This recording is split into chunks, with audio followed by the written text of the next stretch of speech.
Marine pour parler égalité femmes-hommes. Et aujourd'hui, Marine, tu files sur un sujet que nous avons déjà abordé rapidement hier dans Bonjour Bretagne, la présence des femmes dans la résistance. Absolument. Alors pour tout vous expliquer, il y a quelques semaines, je traînais à TBO. Alors ne jamais négliger le pouvoir de traîner, parce que la preuve, je suis tombée tout à fait, surtout à TBO, sur ce livre d'Isabelle Le Boulanger, dont vous avez donc parlé hier, Bretonne en résistance. Le soir même, sur les réseaux sociaux, je tombais, si on peut dire ça comme ça aussi, sur Gilda Priol, engagée dans le travail de mémoire de la résistance à Brest. Alors qu'on apprenait la semaine dernière le décès du dernier compagnon de la Libération, Hubert Germain, il était clair à ce moment-là que je ne pouvais faire l'impasse sur ce sujet ô combien important. Alors connaissez-vous, mesdames et messieurs, des résistantes bretonnes ? On en a mentionné effectivement quelques-unes hier sur le plateau, mais j'avoue que j'ai déjà oublié leur nom. Ça, c'est la faute à ma mémoire qui n'est pas très bonne. Ok. Je suis un peu sec aussi. Ouais, bon. Et ben moi, rien que pour le pays brestois, par exemple, j'en connais désormais 103. Beaucoup 103, c'est pas mal.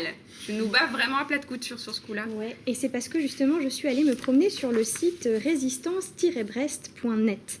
Gilda Priol l'a créé en partenariat avec la ville de Brest pour recenser des résistantes et des résistants du pays brestois. Il y a publié pas moins de 735 fiches à lui seul, dont 103 concernant les résistantes, justement.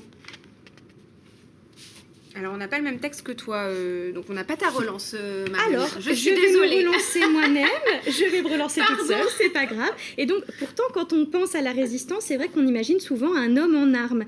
Et c'est vrai, merci pour cette relance. C'est normal pour 3 raisons. D'abord parce que, au départ, on ne pense pas aux femmes pour ce genre de choses. L'appel se fait en direction des hommes, car la guerre, clairement, y compris la guerre secrète de la résistance, c'est une affaire d'hommes. Ensuite, parce qu'il faudra du temps pour qu'elles-mêmes se reconnaissent comme résistantes, c'était juste normal selon elles, et elles demandent souvent d'ailleurs à ce que leurs proches hommes soient reconnus plutôt qu'elles-mêmes dans leur demande de carte CVR combattants volontaires de la résistance.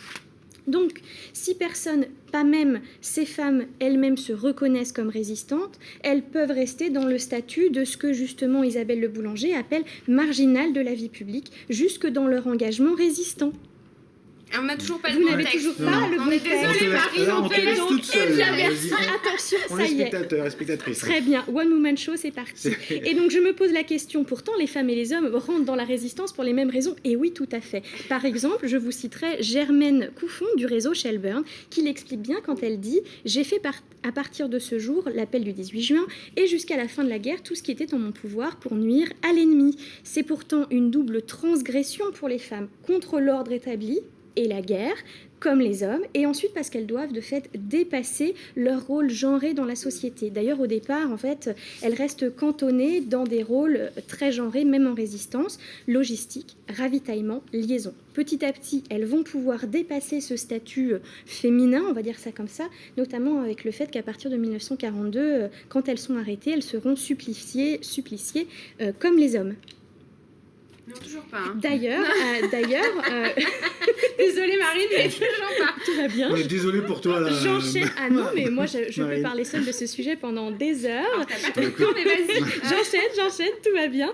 Et donc en fait, le problème c'est que les femmes, après la guerre, elles sont souvent utilisées comme porte-étendard, notamment comme on peut le voir sur une photo diffusée actuellement, qui a été prise à Kersimple-Labennec. En fait, elle est culte parce qu'elle fait penser au tableau de Delacroix, hein, la liberté guidant le peuple, sauf qu'en fait, non seulement c'est une photo posée, mais donc de fait, elle ne représente absolument pas la réalité. La difficulté, j'en ai parlé dans des chroniques précédentes, c'est de toujours convoquer des femmes étendards sur un sujet, et ça nous permet finalement de broder sur la situation de ces personnes, alors qu'en fait, elle est déjà suffisamment impressionnante en soi, la résistante. Et comme ça a été le cas, par exemple, pour Alice Coudol. Alors, que peut-on faire de nos jours autour de tout ça ? D'abord, assurer un travail de mémoire sur notre territoire breton, et ce, en sortant évidemment des clichés femmes-hommes. C'est le travail que produit notamment Gilda Priol, dont je voulais absolument parler ce soir. Et je terminerai finalement par un appel à information ou à contact de la part de familles d'engagés en résistance. Vous pouvez contacter directement Gilda, notamment sur le site, dont je redonne l'adresse, résistance-brest.net. On pourra aussi y penser au nom de nos rues qui mériteraient de voir exposer justement notre grande histoire brestoise, et aussi avec les femmes qui l'ont faite pendant la Seconde Guerre mondiale. Pour que que cette histoire continue à vivre en nous toutes et en nous tous, et que finalement, les femmes et les hommes qui ont pris part reçoivent les honneurs qui leur sont dus. Eh bien voilà, le message est passé. Merci Marine, et désolée pour ce petit couac. Ouais, merci Marine.